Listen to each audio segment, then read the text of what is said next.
Are you dreaming of starting a business in 2026? Well, watch this video until the end because I'm gonna share the 3 worst types of businesses to start. And you don't wanna choose one of these 3 ones. So let's get into the video and I hope you'll stay along until the end. All right, the first one on the list is a restaurant. I think a restaurant is one of the worst types of businesses you can start. And the reason for this is because you need to invest a lot of money at first. You need to invest in rent or some location, and you need to buy furniture and maybe renovate the whole place before it has the look and style you want. Then you need to hire a lot of people, and a lot of these people is maybe young people where there's gonna be a lot of changes all the time, people working for 3 or 6 months, and you're gonna have so much management. And then on top of that, it is a super difficult industry where there's so much competition and you need to figure out how you're gonna stand out. And also just the small bad experiences is gonna cost you so much money. If suddenly you're gonna get 5 1-star reviews and then maybe you're out of business. And you see all the time restaurants opening and closing. One thing I really don't like is that you're gonna be super stuck to that location, at least for a few years. So that means that if you open that restaurant, you need to be there almost every single day, making sure that your restaurant is going to be successful, that the people are going to do a good job and run this business the best possible way. So it's just like so many headaches, like high investment, hiring a lot of people, high competition, and just in general a big headache. So I would never get into that, and really not something I can recommend for most people. Of course there is exceptions, there's people that is very successful running businesses like that, but in general if you're a person thinking to start your first business, I would probably invest it differently. And then the second one on the list is fashion, and this one is a bit of a classic because I know that there's a lot of first-time entrepreneurs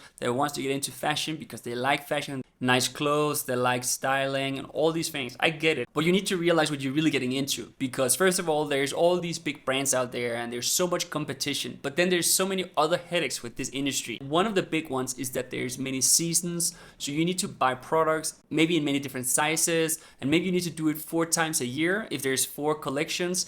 And it's going to be such a headache because it's changing all the time and it's difficult for you to forecast these things. So then maybe you're going to sit with a lot of products in stock that is not going to sell. And in general, it's just difficult to be different, to be unique, because it is so much in the branding and who has the money. Because if you make a sweater that have a bit of a different design, how you really gonna get out to that potential audience? That will be super difficult, and you can't really invent something truly new. I had a business many years ago that was in the fashion space and it was really difficult. Yeah, in general, not something I would recommend. Maybe if you can find a bit of a niche space within this industry, maybe, and where maybe you try to be a bit careful with sizing and also maybe not too many seasons, and be something where it's not as much change all the time, and where you don't go into like a really broad thing where you're going to be in direct competition with all these giants. Before we continue with the next one on the list, I just want to recommend using Doola to start your own company. Doola is super easy. You can form a company in a few weeks, whether it's LLC or C-Corp. I've added a link in the description where you also get a discount. So go ahead and start a business today, but remember, it has to be a good business idea, not one of these 3 bad ones. But let's continue with the list. And then the third one is freelancing. And with freelancing, there's also a lot of good things, but let me explain it to you. I think one thing that is really, really important is that you try to not do a business that depends so much on your time. It's really important that you try to think, how can I build something and sell it multiple times or scale it multiple times? Then you need to prevent getting into this situation where you just sell your time. Because with freelancing, yeah, maybe you can get up here relatively fast, but to get up really to be a big business and be really successful, make a lot of money, you cannot do freelancing. Or maybe for 1%, but most people are not going to be able to really scale things up if they just do freelance work. Maybe it's okay right now that you do a bit of freelance work and you have an active plan to outsource these things. Then it's a different story, but it's just in general this thing about being in that loop where you just sell your time.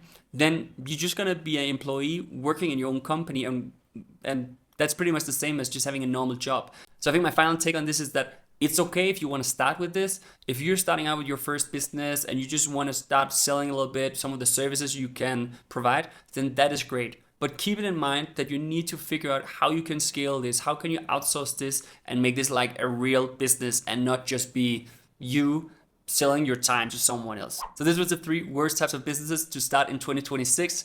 But then it's good that there is so many great alternatives to these 3 bad types of businesses. And I think the most important thing is that you do something you're passionate about.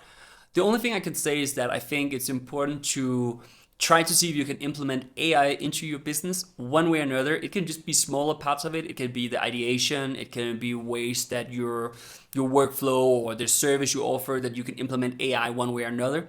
That's probably the only general thing I would say. I think the most important thing is just to follow your passion. Besides that, I think it's important to ask yourself, what kind of everyday life do you want to have around this business you're going to start?